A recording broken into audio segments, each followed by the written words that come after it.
Okay, how did a piece of writing that says everything is meaningless, including good and evil, make it into the Bible? And why can no one agree on what the mysterious creature Jacob wrestled with was? And is the Old Testament God and the New Testament God the same God? Like, seriously. These were all questions I've been asking myself this past month while rereading the Bible. And I've realized that all this strangeness comes down to one literary element that pervades almost every book in the Bible. An element that even Jesus used to separate the worthy from the unworthy. An element that in itself is the last thing you would expect to find in a religious text. And this element is irony. And in this video, I want to explore the 5 main types of irony that I see the Bible using to create some of its strangest moments. First things first, what is irony? In everyday speech, irony usually means saying one thing while meaning the opposite. But in art, irony simply means saying one thing while meaning another. This means that if you're a reader like me, you're going to miss out on a lot of the ironies on the first read-through, whether you're reading Hamlet, Blood Meridian, or the Bible. And it is ironic to note that what most blocks our ability to detect irony is ideology, which can be religion. The atheist may read with contempt, and the believer may read with reverence, but ironically, both will just as likely miss the ironies of the Bible. A reader, in Walt Whitman's words, must listen to all sides and filter them from his or her self. Then they will be able to grasp the Bible's first irony, stylistic irony. This is the basic stuff. We've got sarcasm, rhetorical questions, the use of names to convey meaning. There's what I call esoteric irony or secretive metaphor, most obvious in parables of Jesus. But listen to the opening of the Bible's most ironic book, Ecclesiastes.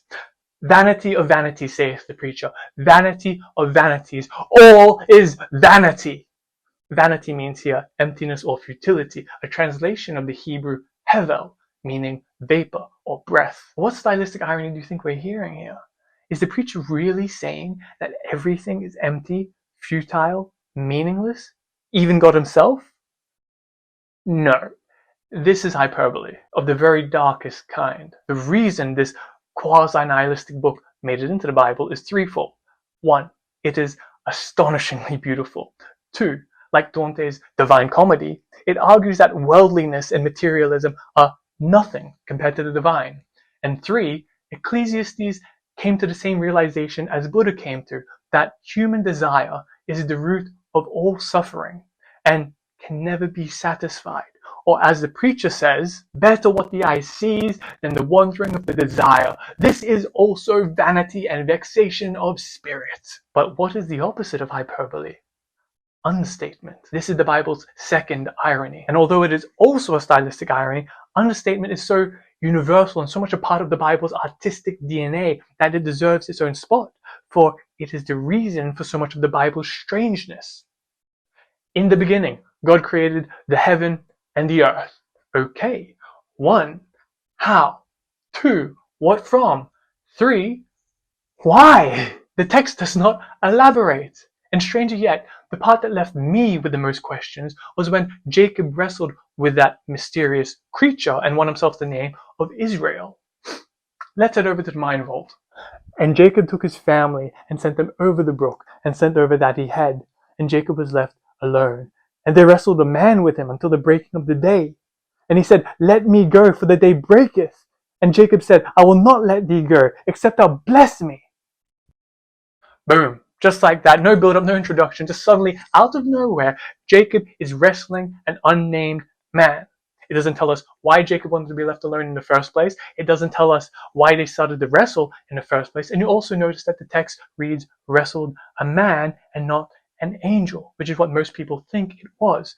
The only time something divine is referenced is in the giving of the name Israel, which means something like wrestles with God. And after the fight, when Jacob called the name of the place Peniel, for I have seen God face to face, and my life is preserved. And for this reason, some people think that Jacob wrestled with God himself. Some Christians think he wrestled the pre-incarnate Jesus. Some think an angel. Harold Bloom thinks it was the angel of death, because why else would the angel be scared of daybreak? I'm sure some ufologists think it might be an alien / watcher / one of the Anunnaki. And I think there is a small possibility that it could have been a wandering hermit who had attained enlightenment or Christ consciousness. But someone who definitely was not enlightened was the lovable Jonah, the ironic protagonist proper, the Joseph K. of the Bible. Now, the book of Jonah is the preeminent example of the Bible's third irony, narrative irony, more commonly known as situational irony, when something happens completely contrary to normal expectations.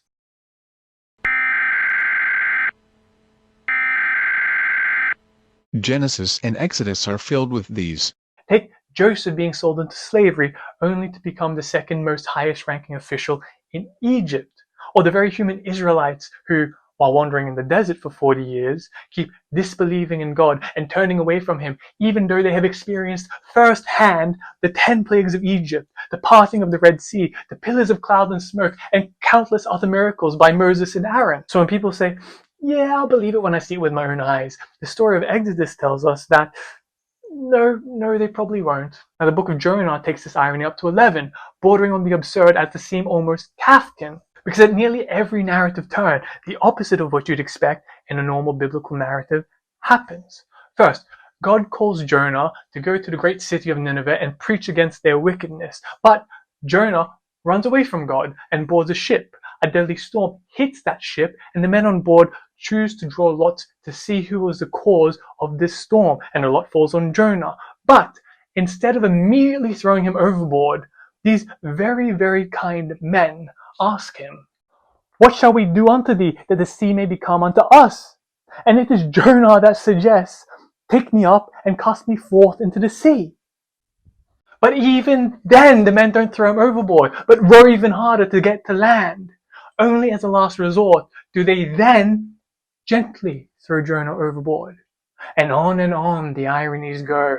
But one last interesting thing about the story of Jonah is the fact that his running away from God accidentally causes him to convert all the men on board the ship into believing in the Hebrew God.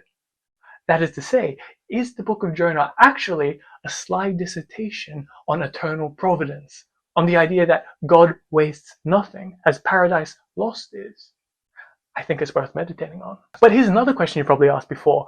Why do bad things happen to good people? The book of Job, the height of biblical poetry, attempts to explain this. And it is here we find the cheekiest of the Bible's ironies. Meta-irony.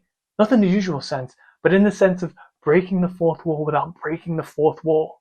Let me explain. Job is a perfect man, but to test him, God allows Satan to kill all of his children, steal all of his property, and cover the whole of his body with boils. The rest of the poem is a dialogue between Job and mainly his three friends, whom many consider to be the worst friends in the world. Instead of comforting him, they try to kindly explain to him why all of his misfortunes are his fault, because in their eyes, God doesn't let bad things happen to good people.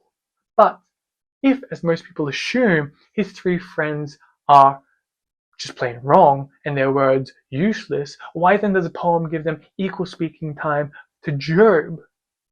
Unless their words aren't useless. Since we, the reader, identify with Job, Job's friends aren't just talking to him, but to us. And though their accusations bounce off of Job because he is as blameless as Jesus, their accusations ironically skewer us to the heart because who of us is perfect? This is what I mean by meta-irony, an irony that reaches out of the text and slaps the reader in the face. So although Job's friends are of absolutely no help to him, they are, on the other hand, of great help to us, because they bring us common Hebraic wisdom, and that wisdom will hold until we ourselves are faced with an Abrahamic test, like Job and Abraham in the binding of Isaac, a test that asks, when the concepts of justice and morality disappear, will you still have faith in the ultimate ideal, God? But which God? The Old Testament God or the New Testament God? Because just from a macro level, there seems to be this glaring difference. The Old Testament God really cares about justice and righteousness, and he asks you to fear him because he is a jealous God. And if a nation's wickedness is sufficient, he will either annihilate the city himself or order his chosen people to genocide a nation. On the other hand, the New Testament God really cares about mercy and forgiveness and asks you to love him because he is a loving God. And if Jesus says he himself is more or less one with that God, then it's hard to imagine Jesus ordering the genocide of a nation. And consider this. In the Old Testament, God has 4 primary names, being Yahweh, Elohim, Adonai, and El. And Moses even once said, Yahweh is a man of war. Now, Jesus knew all of these names. Guess which one he preferred? None of them.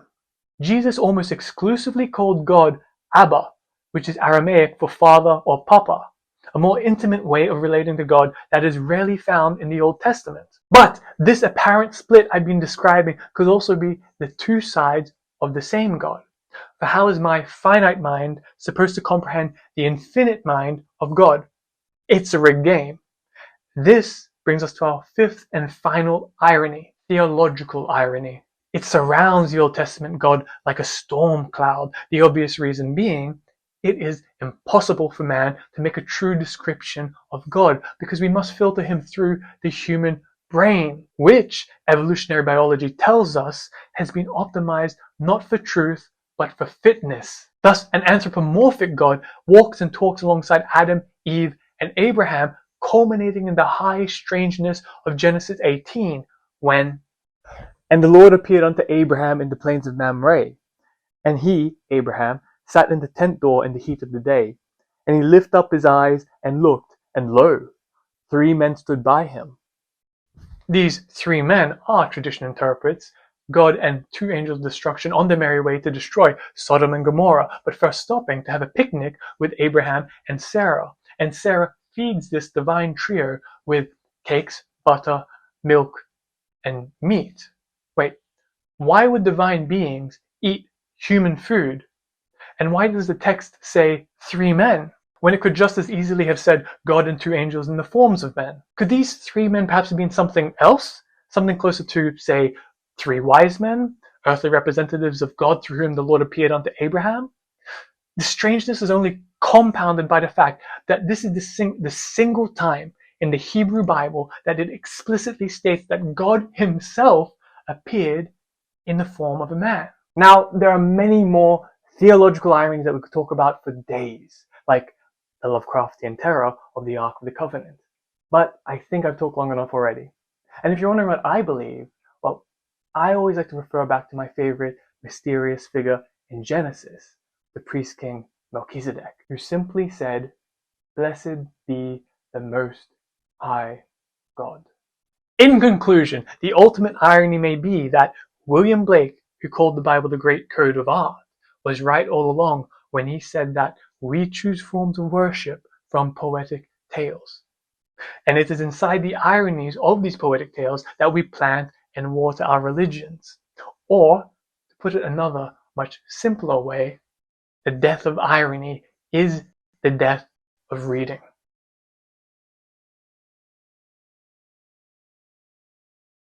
Thank you for giving me your time. And if you're interested, this video has been part of a series called The Road to Finnegan's Wake, in which I'll be reading James Joyce's 12 favorite books. And the next book we're going to be reading is, of course, Chapman's, Homer's Odyssey, in time for Nolan's Odyssey. And after that, we'll be reading Aristotle's Nicomachean Ethics, of course, to catch up on what we've missed. Well, I hope to see you next time. This has been fun. And love ya. Yeah, got me screaming more life. We could do this all night. There are things we don't like.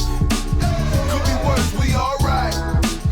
Got me screaming more life. A good day to live, pain came and went. Life's full of ups and downs, that's the way it is. Rent's paid, let's play, I ain't no Chamberlain. But call me sensei, how you label it? It's a good time, I'm sipping some good wine. Good friends, good mood, good